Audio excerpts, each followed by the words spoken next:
welcome to Wyrd Weaver. Today we have a book called The History of Magic by Mr. Eliphas Levi.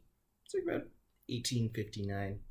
Now, I just finished reading this book, and it's about 500 pages. It's extremely dense, and it serves as a bridge in the 19th century between religion and science, and that magic is this equilibrating force between these two things, between reason and faith. So I found it very relevant to the times that we are in and the subjects that do quirk our curiosity. Now, I found I want to read to you guys a part that I found right near the end of the book, where he just sort of summarizes everything like all at once.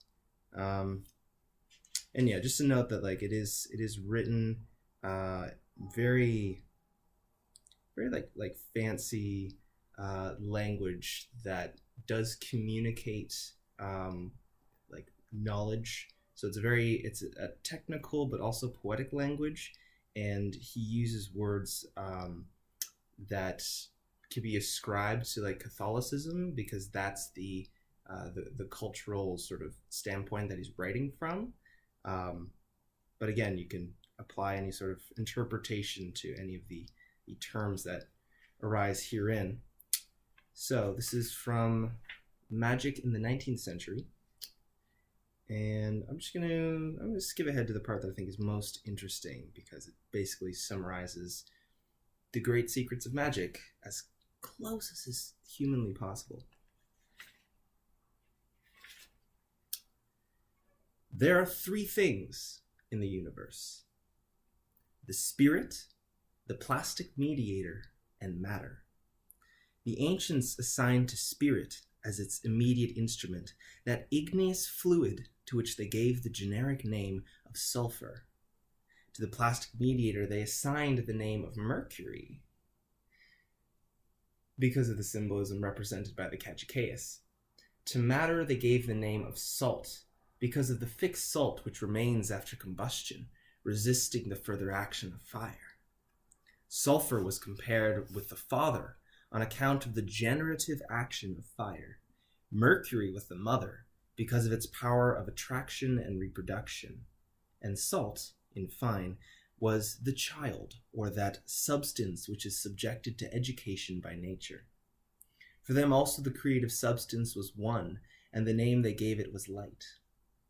Positive or igneous light was volatile sulfur. Light in the negative state, or made visible by the vibrations of fire, was the fluidic or ethereal mercury. And light neutralized, or shadow, the coagulated or fixed composite under the form of earth, was termed salt. After such manner did Hermes Trismegistus formulate his symbol, which is called the emerald tablet. That which is above is like that which is below, and that which is below is like that which is above, for the operations of the wonders of the one thing. This means that the universal movement is produced by the analogy of fixed and volatile, the volatile tending to be fixed and the fixed to become volatile, thus producing a continual exchange between the modes of the one substance, and from the fact of the exchange, the combinations of universal form in everlasting renewal.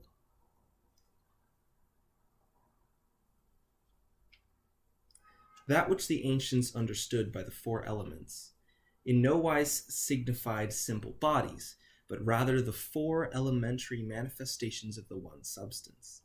These modes are represented by the Sphinx, its wings corresponding to air, the women's breasts to water, the body of the bull to earth, and the lion's claws to fire. The one substance, thrice threefold in essential mode and tetradic in the form of manifestation, such is the secret of the three pyramids, triangular in respect of their elevation, square at the base and guarded by the Sphinx. In raising these monuments, Egypt attempted to erect the Herculean pillars of universal science. The composite form of the Sphinx also represents, by hieroglyphical analogy, the four properties of the universal agent, that is to say, the astral light, dissolving, coagulating, heating, and cooling. These four properties, directed by the will of man, can modify all phases of nature, producing life or death, health or disease, love or hatred, wealth even or poverty, in accordance with the given impulsion. They can place all the reflections of the light at the service of imagination. They are the paradoxical solution of the wildest questions which can be set for transcendental magic.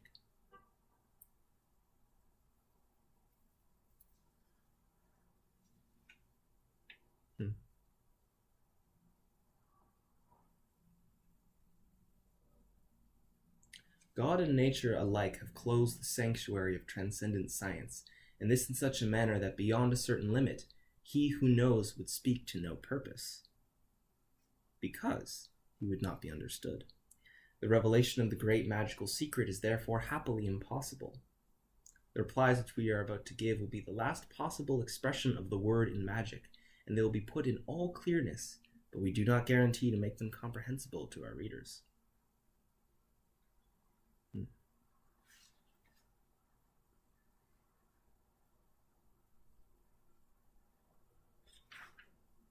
Whoa.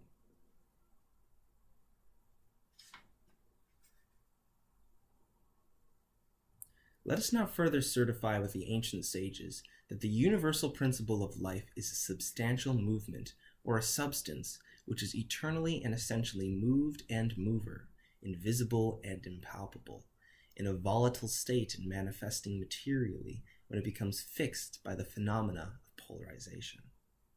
This substance is indefectible, incorruptible, and consequently immortal, but its manifestations in the world of form are subject to eternal mutation by the perpetuity of movement. Thus all dies because it lives. And if it were possible to make any form eternal, then motion would be arrested, and the only real death would be thus created. To imprison a soul forever in a mummified human body, such would be the terrible solution of that magical paradox concerning pretended immortality in the same body on the same earth. All is regenerated by the universal dissolvent of the first substance. The force of this dissolvent is concentrated in the quintessence, that is to say, at the equilibrating center of a dual polarity. The four elements of the ancients are the four forces of the universal magnet, represented by the figure of a cross, which cross resolves indefinitely about its own center, and so propounds the enigma respecting the quadrature of the circle. The creative word speaks from the middle of the cross and cries, "It is finished."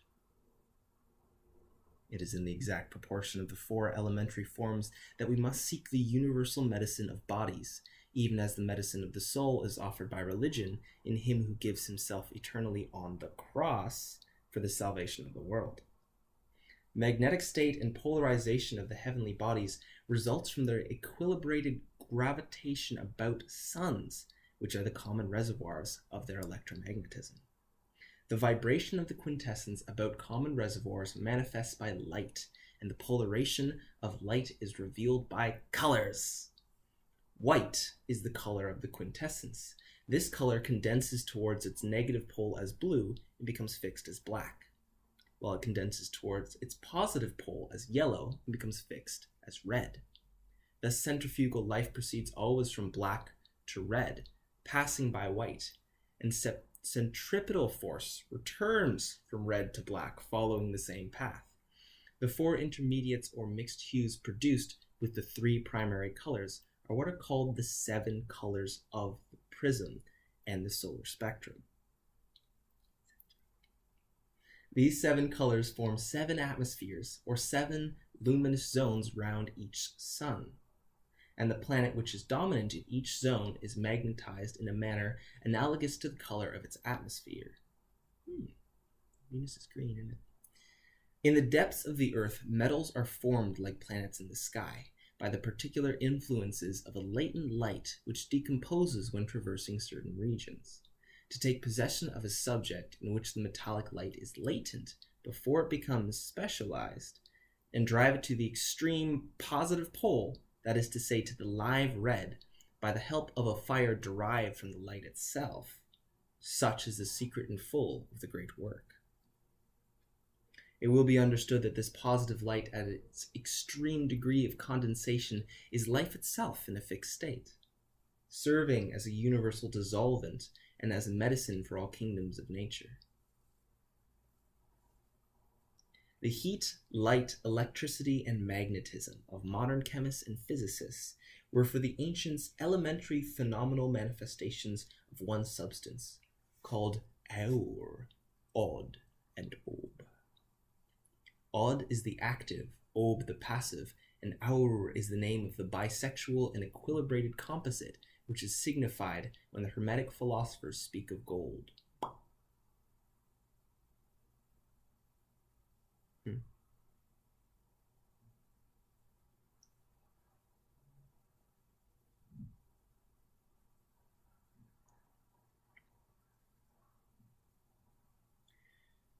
When the Savior of the world, at his temptation in the desert, overcame the three lusts which keep the soul in bondage, that is to say, lust of the appetites, lust of ambition, and lust of greed, it is written that the angels came down to serve him. The explanation is that spirits are subject to the sovereign spirit, and he is the sovereign spirit who binds the rebellious turbulence and unlawful propensities of the flesh. Self-control. It should be noted at the same time that to reverse the natural order of communication subsisting between things which are, is opposed to the law of providence.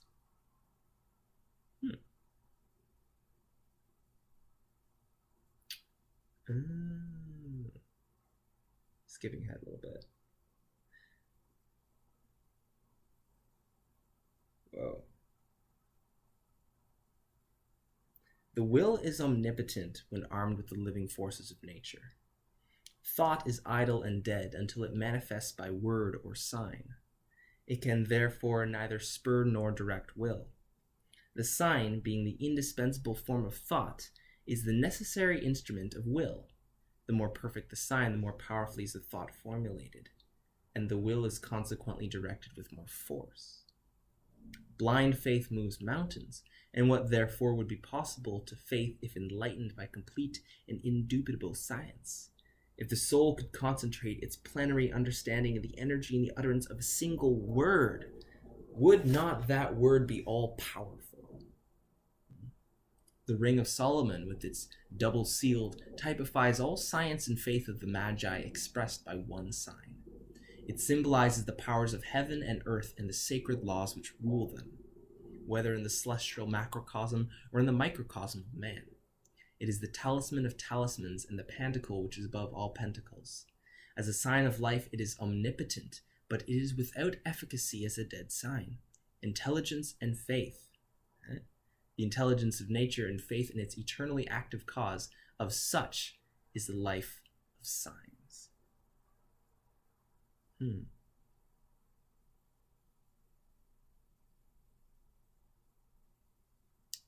Little warning here. The profound study of natural mysteries may alienate the casual observer from God because mental fatigue paralyzes the aspirations of the heart. It is in this sense that the occult sciences may be dangerous and even fatal for certain personalities. Mathematical exactitude, the absolute rigor of natural laws, their harmony and simplicity suggest to many an inevitable, eternal, inexorable mechanism, and for such as these, providence recedes behind the iron wheels of clock in perpetual motion. They fail to reflect on the indubitable fact of freedom and autocracy in thinking beings. A man disposes at his will of creatures organized like himself. He can snare birds in the air, fish in the air, and wild beasts in the forest. Fish in the water. He can cut down or burn entire forests. He can mine and blast rocks or even mountains. He can modify all forms about him. And yet, notwithstanding the supreme analogies of nature, he refuses to believe that other intelligent beings might at their will disintegrate and consume worlds, extinguish suns by a breath, or reduce them to starry dust. Beings so great that they are too much for our faculty of sight, even as we in our turn are probably inappreciable to the eye of the mite or the worm. And if such beings exist without the universe being destroyed 1,000 times over, must we not admit that they are under obedience to a supreme will, a wise and omnipotent force which forbids them to annihilate worlds, even as it forbids us to destroy the swallow's nest and the chrysalis of the butterfly? For the magus who is conscious of this power in the deep places of his nature, and who discerns in the universal law the instruments of eternal justice, the seal of Solomon, his keys, and his ring are tokens of supreme royalty.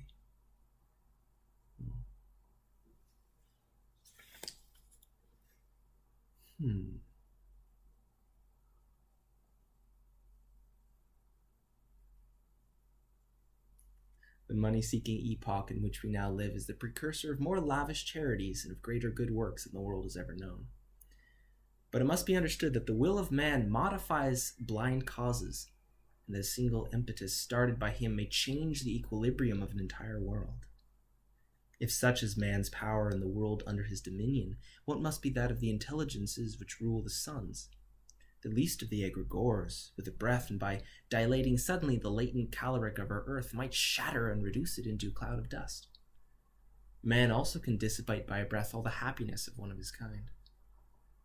Human beings are magnetized like worlds. Like suns, they irradiate their particular light. Some are more absorbent, some give forth more freely.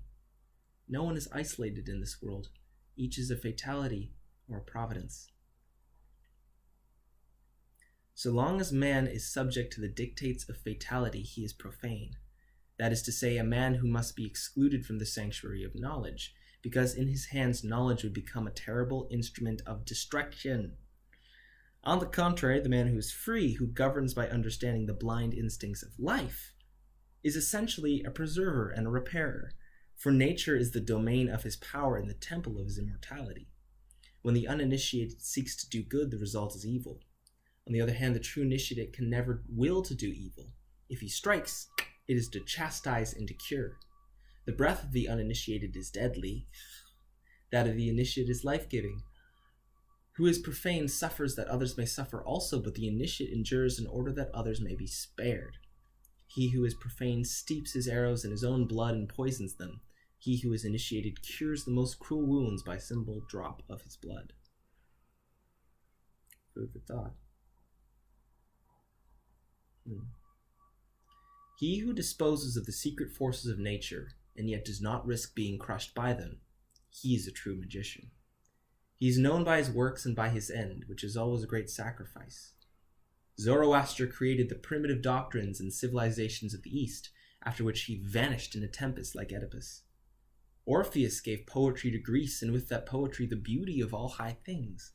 He then perished in an orgy in which he refused to join.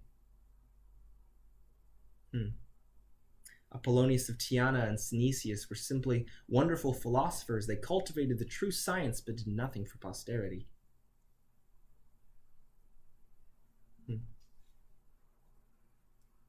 Their period, the Magi of the Gospel reigned in the 3 parts of the known world, and the oracles were silenced by the cry of the babe of Bethlehem.